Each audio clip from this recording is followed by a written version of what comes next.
Hey everybody, how's it going? This is Justin Bozeman here with another quick video. I really felt led in my spirit to come up and talk about something that I'm just going to be obedient to share. I feel like the biggest weapon right now that is being used to attack Black Americans, people who are ancestors of slaves, people who are ancestors of people who have been affected by Jim Crow culture. I think the biggest weapon right now that the devil is using against Black America, because I usually don't talk about Black America when it comes to the church as much anymore because I feel like there's one church. But I would be naive not to act as if the devil doesn't strategize to take people out and to do certain things to certain people. And so I feel like the biggest weapon used against Black America is the spirit of offense. I think this is why you are going to consistently and continuously see things brought up that people would deem to be injustice. And it's brought up, I believe, to bring up the spirit of offense. Because if someone walks in the spirit of offense, the spirit of offense doesn't give a person the ability to be able to move forward. I talked in my last video a little bit about Joseph and the story of Joseph, but I'm going to give a little bit more insight on that story because what made Joseph so remarkable in the Bible and in the scriptures, and you can read his story in Genesis 40, all throughout, you can read it. But what made him so remarkable was the fact that even when there were things that were done to him, when there were offenses that were put on him, whether it was by his brothers, whether it was by Potiphar and his wife, whether it was by the cellmates that he had in the prison, forgetting about what he did when he was able to interpret their dream. There were many things that were done against Joseph, but one thing that he was able to constantly, consistently do was look ahead and move forward. He didn't hold on to it. Because when you hold on to an offense, it becomes an anchor. It becomes an anchor that keeps you in a place to where when there's an opportunity to move on to something else, you can't go because you're anchored in that offense.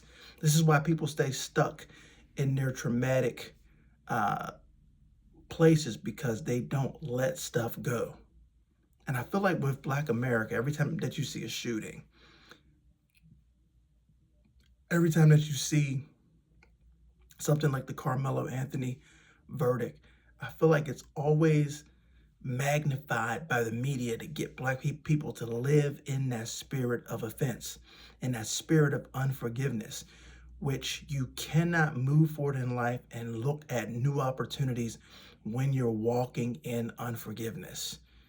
And so, with that being said, Joseph never allowed for the offenses to change his character.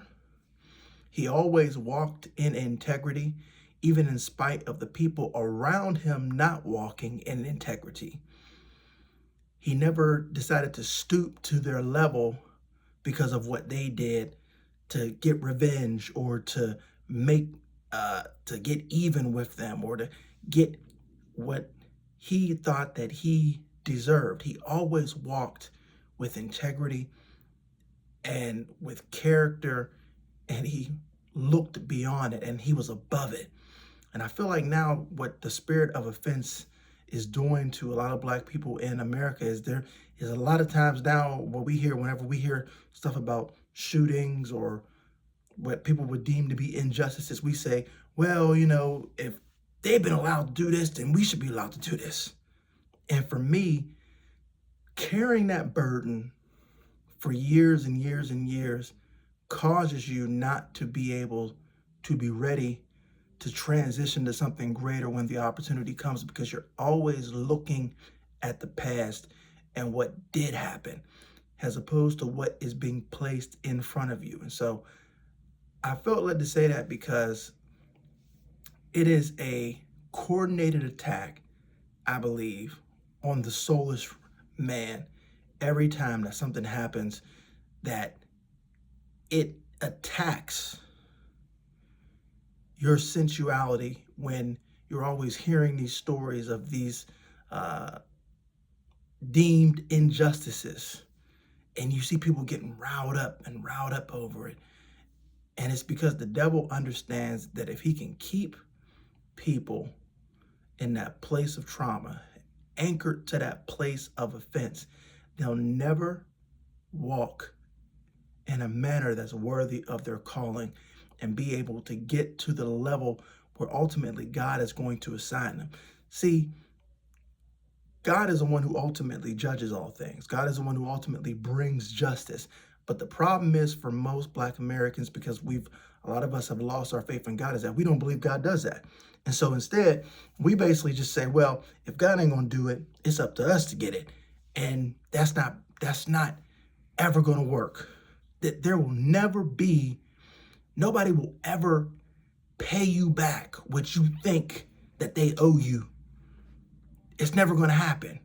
It's never going to happen. But the devil knows that if he can keep you in that mindset where you keep looking for it and expecting it, you're never in a place to be able to receive what God is doing that is a new thing. So I just want to make sure that people who are believers, who are disciples of Christ, people who say that they know the truth, that they love the Lord Jesus Christ, and you are a believer, I want you to really be mindful of the things that the media shows and how they paint stories and how they selectively show certain stories, because it really is to keep people inside of that spirit of offense. And it is to keep Black people in the mindset of being what I would call a debt collector.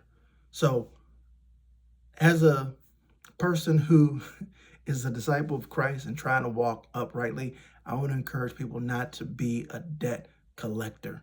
Don't sit around and worry about what people owe you. Think about how much grace and mercy God has given you, and how God ultimately, when he wants to promote, when he wants to advance, when he wants to move you somewhere, there's nobody that can stand in your way. So with that being said, my name is Justin Bozeman. That was just a quick video. And until next time, I'm just signing out.